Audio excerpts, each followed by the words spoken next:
Olá pessoal, tudo bem?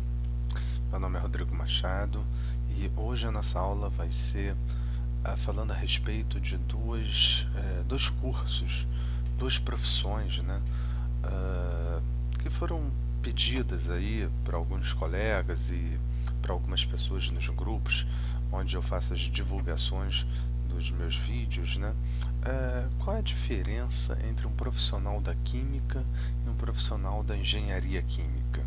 Hoje nós vamos discutir isso, até porque eu sou engenheiro químico e eu consigo fazer uma distinção dessas duas profissões, desses dois cursos, com uma propriedade, né, melhor do que das outras engenharias, apesar de que já tenho 15 anos atuando nessa profissão e lidando com outros profissionais da engenharia, mas nesse caso aqui específico acho que eu posso falar um pouco melhor.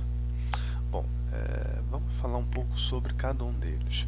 No caso da química, você que está fazendo vestibular ou você que está interessado em fazer o curso, né, de química, né? A química, você pode fazer a licenciatura ou o bacharelado, né? Normalmente as pessoas fazem os dois cursos, né? Na verdade, isso depende, né, de cada faculdade, isso varia de faculdade para faculdade, né? Mas é muito comum a pessoa que está predisposta a estudar química, ela fazer química licenciatura e bacharelado para fechar o leque de opções dela. A licenciatura é para você ser professor, principalmente no ensino médio, né? E o bacharelado é para quando você quer ser um profissional para ir para empresas, para a indústria e etc. Então, o profissional da química, de uma forma geral, independente de ser licenciatura ou bacharelado, ele é um profissional com características experimentalista. Ou seja, aquele cara que vai para o laboratório, vai trabalhar no laboratório, vai fazer experimentos. A pessoa tem que ter interesse nisso, tem que ter traquejo para isso. Claro, né, ninguém nasce sabendo, mas você aprende esse traquejo ao longo do curso, né, da graduação, mas é um profissional experimentalista, você tem que ter paciência, ter vontade, ter interesse nisso, em primeiro lugar. Ele pode atuar na indústria, em laboratórios, na educação, quando ele é uma pessoa que faz a licenciatura, P&D, né, pesquisa e desenvolvimento. Normalmente esse P&D é o cara que faz o mestrado, doutorado na área de química, entre outras atuações. Ele tem uma forte vertente para a química pura, ou seja, ele estuda bastante química orgânica, química analítica, fisicoquímica, bioquímica, entre outras químicas, né? Mas essas daqui talvez tem a inorgânica, que eu nem coloquei aqui também, né? Mas essas são as principais, né? Uma vertente muito mais forte do que a do engenheiro químico, né? Enquanto o engenheiro químico estuda lá duas cadeiras ou 3 cadeiras de química orgânica, o químico pode estudar 4 ou 5, vai depender de faculdade para faculdade, de curso para curso, de curso para curso não, de faculdade para faculdade, né? Cada faculdade tem sua grade curricular particular. Então, isso daqui o químico ele entende bem mais do que o engenheiro químico dentro do meu ponto de vista. Claro que o engenheiro químico ele pode trabalhar como experimentalista, ele pode entender bastante, pode entender bastante. Existem engenheiros químicos que fazem especialização, mestrado, doutorado na área de química orgânica, de química analítica. É super normal, acontece. Quer dizer, é mais normal o químico fazer isso, né? E ele pode atuar com atribuições industriais e tecnológicas, principalmente para quando ele vai para a indústria ou para pesquisa e desenvolvimento. Hoje tem alguns cursos de graduação que tem essa ramificação, né, que é o químico com atribuições tecnológicas, né? Então, ele estuda algumas disciplinas lá da engenharia química só para dar um perfil mais industrial, mais P&D, né? Então, é para abrir o máximo do leque do profissional da química. Ele também, além de atuar na indústria, né, ele também pode atuar em projetos multidisciplinares, como perícia, é muito comum, né? Um perito forense, né? Para desvendar crimes, né? Principalmente de envenenamento, né? Claro, nesse caso, ele deve trabalhar em parceria, às vezes, com um médico, né? Com outro profissional, com farmacêutico, né? Com outro profissional de alguma outra área correlata para auxiliar ele na perícia. Perícia ambiental, aí ele pode trabalhar também com engenheiro civil, com engenheiro químico, com um biólogo, né? Consultorias em geral, auditorias, etc. Ele pode entrar para o serviço público ou privado e é vinculado ao Conselho Regional de Química de cada região. Aqui no Rio de Janeiro é a terceira região, lá em São Paulo é a quarta região. Cada estado tem sua região. Todos esses CRQs são vinculados ao Conselho Macro, que é o Conselho Federal de Química. Bom, o engenheiro químico. O engenheiro químico, ele pode ter características experimentalistas, porém é mais comum na atuação de projetos e processos. Então ele pode ter, claro que ele pode ter, ele também estuda, né, a parte experimental, mas é mais normal o químico ser o experimentalista.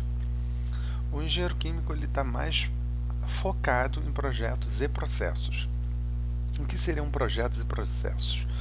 Projetos tem a ver com o projeto da planta química, um projeto da indústria química, né? Então, na seleção e no dimensionamento de equipamentos para a indústria química de petróleo, né? Selecionar equipamentos, selecionar vasos, caldeiras, colunas de destilação, selecionar trocadores de calor, dimensionar. Dimensionar seria exatamente calcular altura, diâmetro, algumas características bastante peculiares, né, desses equipamentos, né? Aí entra também, né, o rendimento, entra a seleção de materiais, né? A seleção de materiais é um trabalho que normalmente é conjunto com o engenheiro mecânico. E ele tem um foco mais em projeto, otimização e simulação de processos.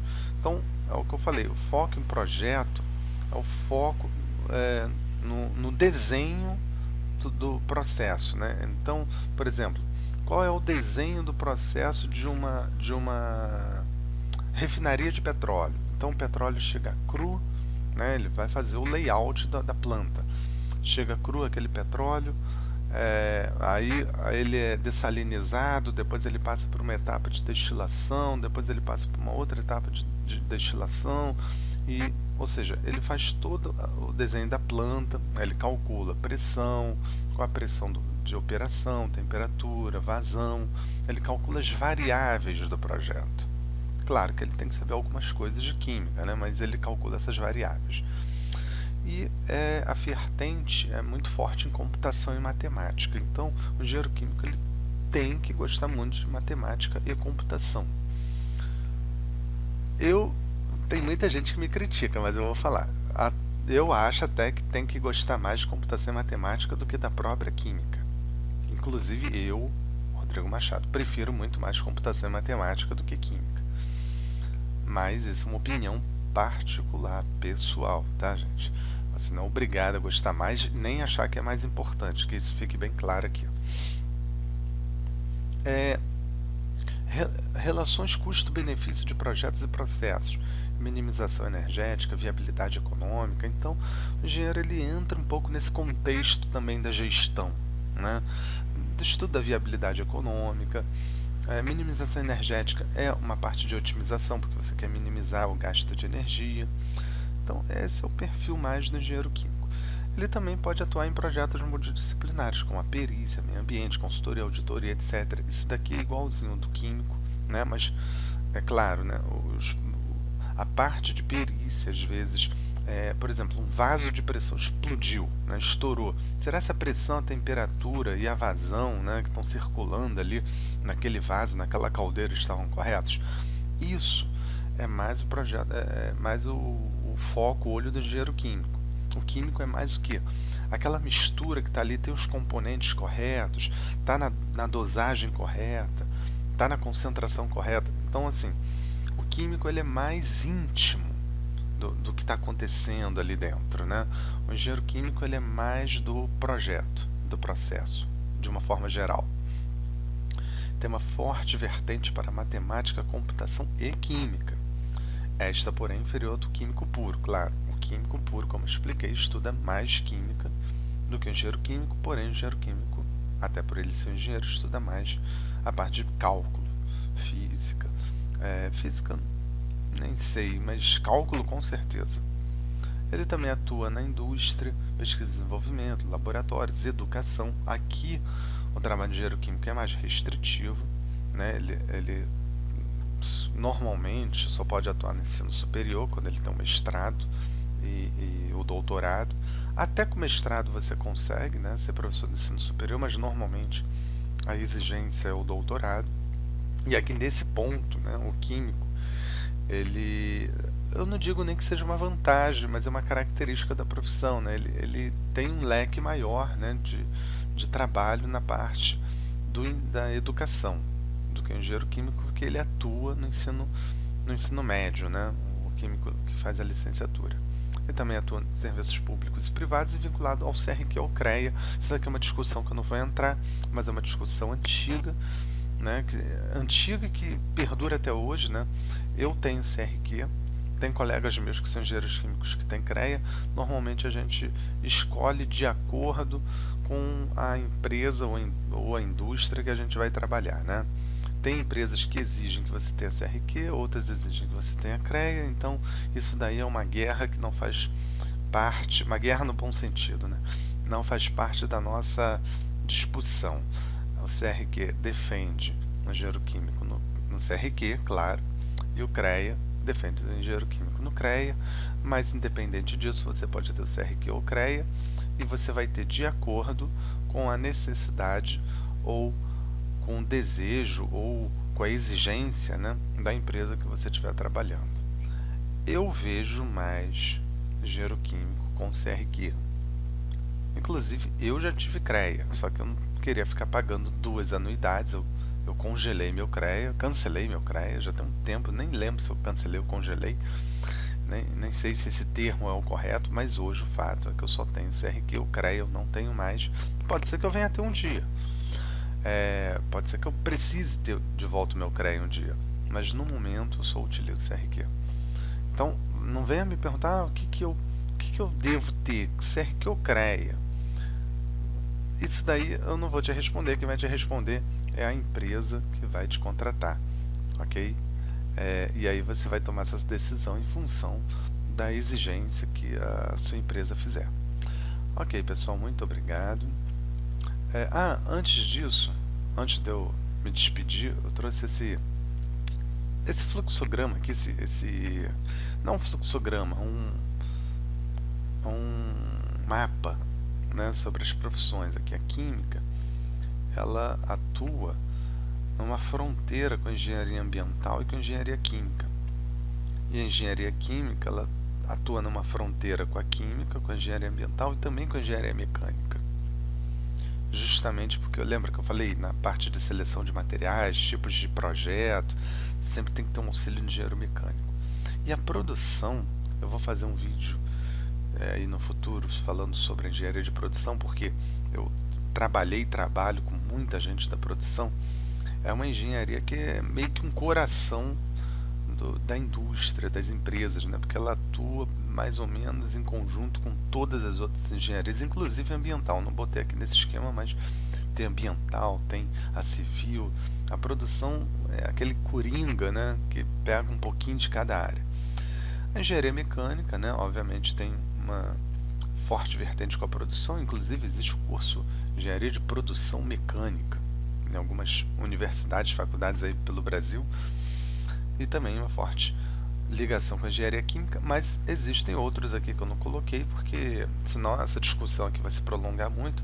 Mas a engenharia mecânica também se envolve com engenharia de materiais, com engenharia civil. A engenharia civil tem um vínculo forte com a engenharia ambiental e por aí vai. né? A engenharia mecânica com a mecatrônica, que puxa a eletrônica, telecomunicações, e assim uma engenharia vai puxando a outra. Mas eu trouxe aqui esse quadro aqui. Agora sim eu vou me despedir, muito obrigado e até o próximo vídeo.